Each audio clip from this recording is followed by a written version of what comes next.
yoo fedhii uummataa ta'e fuula duratti adeemsa hiree ofii ofiin murteessuu yookaan riifarandamii naannoo Amaaraatii fi naannoo Tigraay gidduutti taasifamuun kan murtaa'u akka ta'e himaniiru. Dr. Abrahaa Balaay ibsa kana kan kennaniin sirna kabajjii ayyaana Ashandaa ilaalchisee ergaa dabarsan keessatti akka ta'e ibsameera.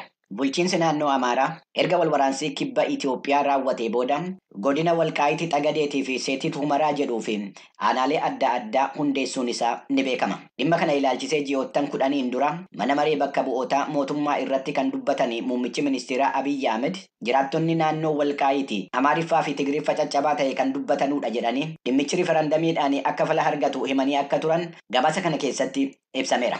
Dhimma kana ilaalchisee dhaabbanni siyaasaa sochii biyyaalessaa Amaaraa mootummaan federaalaa iftoomina hin qabu jechuudhaan komachaa turuu isaa kan ibse gabaasni Gabre Mikaa'el Gabramadiin dhimmicha irratti ministeera ittisa biyyaa irraa ibsa bal'aa argachuudhaaf yaaliin taasifamaa akka jiru beeksiseera.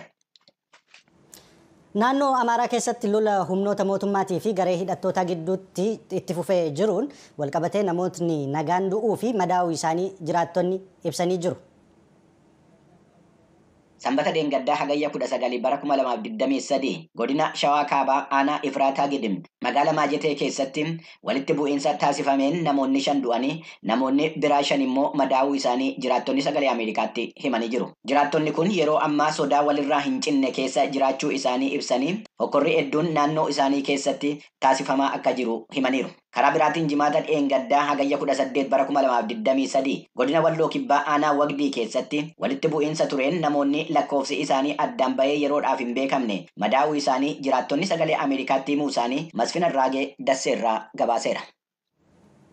Naannoo Tigraayitti ayyaanni Ashandaa waggaa waggaan kabajamu turtii waggoota 4 booda bara kana addabaabaayii irratti kabajamaa jira. Sababa waraana kaaba Itoophiyaa keessa tureen erga bara 2011 as kan bara kanaa naannoo Tigraayitti kabajamaa kan jiru. Ayyaanicha baranaa dubartoonni kuma kurnootaan lakkaa'aman addabaabaayii irratti bahuun sirna ho'aan kabajaa jiru. Magaalaa Maqalee isteediyeemii Baaloonii keessattis bakka hirmaattonni hedduun argamanitti bara kana kabajamaa jira. Ayyaana Ashandaa bara kana magaalaa Maqalee isteediyeemii Baaloonitti kabajamaa jiru irratti naannoo Oromiyaarraa abbootiin gadaa fi haati siiqqee irratti argamuun namoota naannoo Tigraay keessatti sababa waraana tureen rakkataniif birrii miiliyoona 10 kennaniiru jechuun Maqaleerraa Mulgeetaa Asbahaatu gabaase. Gara oduu biraatti yommuu dabarru immoo walwaraansa Sudaan keessatti taasifamaa jiruun kan ka'e ijoolleen 500tti dhiyaatan rakkina beelaatiin du'uu dhiifama oduu kanarra deebi'a. Ijoolleen 500tti dhiyaatan rakkina beelaatiin du'uu isaanii dhaabbanni addunyaa gargaarsa ijoolleewwan irratti hojjetu Save the Children beekseera. Erga walwaraansichi jalqabee ji'a ebilaatii kaasee bakkaawwan dhaabbatichi nyaata madaalawaa ijoolleewwaniif itti kennu 57 akka cufaman kan ibse Save the Children ijoolleewwan 498 rakkina nyaataa gahaa dhabuutiin akka du'an beeksisee jira. Yeroo ammaa Sudaan keessatti bakkaawwan 108 keessatti hojjechaa jiraachuu isaa kan ibse Save the Children baha Sudaanitti kan argamu bulchiinsa Gadaariif keessatti ijoolleewwan 132 yommuu du'an ijoolleewwan hospitaala naannichaa tokko keessa seenan keessaa harki 36 afaan du'aa irratti akka argaman beeksisee jira. Bulchiinsa White Nile keessatti immoo ijoolleewwan caalaan isaanii umuriidhaan waggaa 5 gadi ta'an 316 kan du'an yommuu ta'u magaalaa Kaartuum keessatti daa'imman 20 ol ta'an dabalatee ijoolleewwan 50 rakkina nyaata gahaa dhabuutiin wal qabatee lubbuu isaanii dhabaniiru. Ji'a onkoloolessaa keessa warshaan nyaata ijoolleewwanii oomishuu fi Save the Children fi dhaabbata sagantaa midhaan nyaataa addunyaa WFP fi waggaatti nyaata toonii 10,000 kan dhiyeessaa ture waan gubatee fi rakkinichi akka caalaa dabalaa deemu taasisee jira. Akka sagantaan midhaan nyaataa addunyaa ji'a onkoloolessaa keessa ibsetti midhaan nyaataa doolaara miiliyoonii 14 baasuus jalaa saamamee jira. Dhaabbanni Save the Children Sudaan keessatti gargaarsa laachuu kan jalqabe bara 1983 kaasee yommuu ta'u bara 2022 keessa ijoolleewwan miiliyoonii 1 fi walakkaa dabalatee namoottan miiliyoonii 2.1 ta'an tajaajiluu isaa beeksisee jira. Haaluma wal qabateen namoottan qe'ee isaanii irraa buqqa'anii kutaa lixa Alfaashiir bakka ganda Jookiil jedhamu qubatanii jiran 9,000 ta'anuu fi gargaarsa laachuu isaa Koreen Fannoo Diimaa Addunyaa ibsuunsaa gabaasameera. Mootummaan Soomaaliyaa yeroo ammaa kutaa walakkeessa biyyattii keessatti lola taasisaa jiru kanatti miseensota garee hidhattoota Al-Shabaabiif akka dhiifama kennu beeksisee jira. Bafqaadu.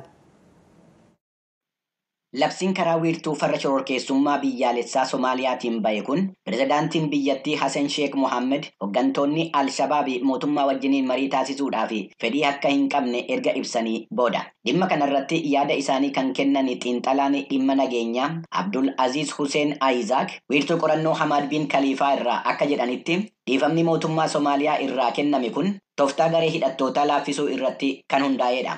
Yeroo ammaa loltoonni lafoo garee Al-Shabaabii hooggantoota isaanii irraa waan gargaarsa argachaa hin jirree fi dhiifamni mootummaan taasise kun dhiibbaa uumuu ni danda'a jechuudhaan xiinxalaan kun dubbachuun isaanii gabaasameera. Mootummaan federaalaa Soomaaliyaa yeroo ammaa kutaawwan walakkeessa biyyattiitti argaman Mugudii fi Galgaduug jedhamanu keessatti lola cimaa garee Al-Shabaabii wajjin taasisaa akka jiru kan ibse gabaasni VOA kutaa afaan Somaalii lola ammaa kana irratti milishoonni gosaalee mootummaa wajjiniin ta'uudhaan hirmaachaa waan jiranuuf lola marsaa duraa injifannoodhaan xumuruudhaaf waan dhiyaatan fakkaata.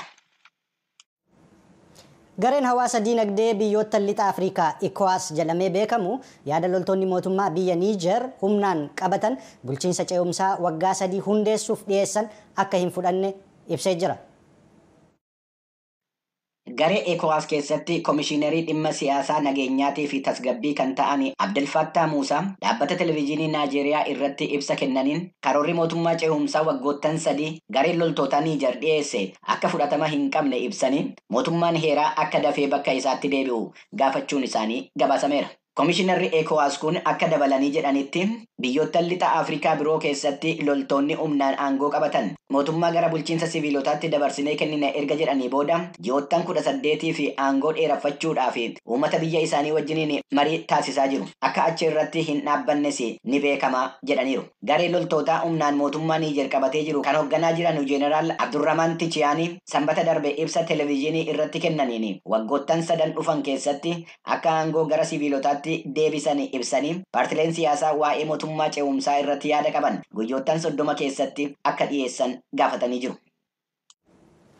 Walga'iin biyyoota addunyaa 5 kan BRICS jedhamee moggaafame marsaa 15ffaan guyyaa har'aa Afrikaa kibbaa magaalaa Johannesburg keessatti jalqabamee jira.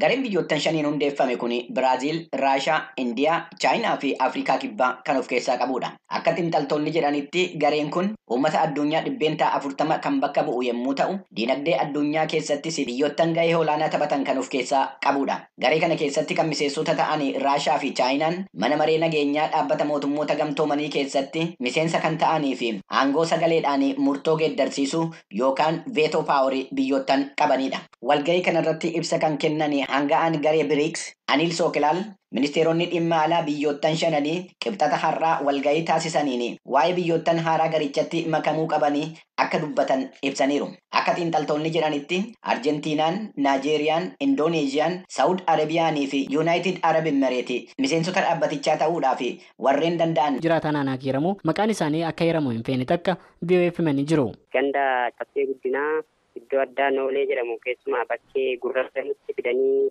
ajjeesanii kan isaan ajjeesan ganama toora sa'aatii 4ti. Garuu reeffi isaanii kan ka'e toora sa'aatii 12 booda harkan ijoolleen 3 keessaa ba'anii ijoolleen 5 battaluma dhumanii ijoollee 5 keessaa ijoolleen durbaa 2 mucaa ilmaa tokko ilmaan abbaa tokkooti. Ijoolleen kun ijoollee akkamiiti? Maqaan isaanii Lataa Gammachuu Fayisaa umriinsaa waggaa 15, Tolaa Manuu Soorii umurii waggaa 12ti. Obsee Miruu Qixxeessaa, Eebbisee Miruu Qixxeessaa, Hirkoo Miruu Qixxeessaa ijoollee abbaa tokkooti. Umriin isaanii meeqa ijoolleen durbaa kun? Obsee waggaa 14, Eebbiseen umurii waggaa 12ti, Hirkoon umurii waggaa 10ti. Baay'ee Hirkoon hin qalame, reeffa isaanii ajjeefamanii reeffi isaanii bakkuma tokko walirra nammeetu kan oole. Qaamni sun achumatti eeggachaa ture, reeffa eegaa ture, galgala gaafa dhiyu sa'aatii 12 booda gadhiisee deeme, sa'aatii 12 booda keessa reeffi isaanii. Hidhattoota kanaan ajjeefamuu kan eerame keessaa tokko Tolaa Manuu Sooriiti. Obboleettiinsaa haala tolaan itti ajjeefame yoo himtu akkas jetti. Tolaa Manuu. Mucaan tokko jiranii Hirkisaa jedhamu. Hirkisaan yeroo dhamaa isa wajjin wal bira ciisee itti dhufaastee lamaan isaanii. Inni tokko inni tokko immoo sukkaatiin ajjeesanii tokko immoo wasaa kan ajjeesan. Mucaan tokko nama irraa Yooma awwaalame ree Tolaan? Galeessee naannoo isaatii asii awwaalame. Tolaan mucaa umurii waggaa meeqaati? Tolaan umurii waggaa 12. Barataa dha afurii bara shanii dabalan. Obbo Taarraqeen Zarihuun jiraataan aanaa kiiramu ajjechaa ijoollee 5 kanaan duras jimaataa fi sanbata darbee aanuma kiiramuu ganda tokkummaatti hidhattootuma kanaan jiraattonni abbootii maatii ta'uu dubbatan 2 ajjeefamuullee himu. Daawwit Ababaa akkasuma umurii giddu galeessaa jechuun nan danda'a. Kanas geenuu jira kan ganda tokkummaarraa ganda tokkummaa qoqqoffeerraa sun immoo nama ijoollee 5-6 akkas qabochaadha nama guddaadha. Horii tiksan actually horii tiksuuti kan isaan qabanii ajjeesan jechaadha. Isa ajjeesuurrayyuu immoo erga ajjeesanii ka'anii mukatti hidhanii waan baay'ee si gaddisiisu jechaadha. Ajjeesanii ka'anii mukatti hidhanii achitti bulee horii fuudhanii deemanii isaanii namni bulee achitti iddoon du'e sanatti dhaqanii mukarraa eeganii fuudhanii deeman jechaadha. Waan baay'ee si gaddisiisu. Bulchiinsi aanaa Kiiramuus ajjechaan dilbata darbe raawwate kun dhugaa ta'uu isaa mirkaneessee jira. Obbo Jireenyaa Hirphaa itti gaafatamaa waajjira kominikeeshinii aanaa Kiiramuuti. Egaa guyyaa dilbataa taateen ta'e aanaa Kiiramuu ganda caffee guddinaadha. Bakkichi bakka addaa Noolee jedhamudha. Guyyaa keessa naannoo sa'aatii 5tti jechaadha. Finxaaleeyyiin jawwisaa biyya diiguudhaaf waliif gadi uffachaa jiran ammas uummata nagaa irratti nama 5 kan ta'an ajjechaa irratti raawwataniiru jechaadha. Ajjechaa sukkaneessaa bifa gaddisiisaa ta'een kan raawwatan jechuudha. Kuni nama 5 baay'inni isaanii dhiira 3 fi dubara 2dha jechaadha. Guyyaadhuma kana yaalii qabeenya saamuu fi waan tokkos yaalanii turanii orma sana naannoo sanarraa qaamni nageenyaa shan waan jiruuf qabeenyi sun akka saamamneef amma tokko yaaliin godhameera garuu lubbuu namaa irratti miidhaa sukkaneessa qaqqabsiisanii jechaadha. Gareen kun dabalataanis ganda baddeessaatti nama Daawwit jedhamu akkasuma bifa sukkaneessaadhaan biqiltuu osoo kunuunfachaa jiru achitti ajjeesanii jechaadha. Ijoollee du'an kana keessaa 4 rasaasaan tokkommoo billaadhaan ajjeefamullee kan dubbatan obbo Jireenyaan miidhaan hidhattoonni kun geessaa jiranis kan humna aanichaatii ol ta'edha jedhanii jiru. Aanaan qaama dhimmi ilaallatutti dabarseera. Kanaa ol waan gochuu danda'u hin qabu jechaadha. Humna aanaa olidha gareen kun jechaadha. Gandoota akkasii kana kan irraa buqqisee jiru kanarratti jecha. Kan humni keenya danda'e kan humni aanaa danda'e aanaan yaaleera jechaadha. Qaamolee aanaan qabu amma ni beektaa jechaadha. Humna aanaan qabu kan milishaadhaa fi gaachana sirnaa qindeessee amma ta'e uummata lafa buqqee jiru illee eegumsa gochuu fi qabeenyi bakka kuufamee jiru bakka uummanni buqqee walitti qabamee jiru amma danda'e eegumsa godhaa jira.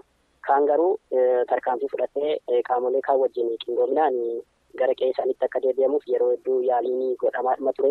Gara fuulduraatti waan ta'u yaalamaa jiran malaallaa garuu ammatti kana deebisuun humna aanaa olidha jechuudha. Qaama sadarkaa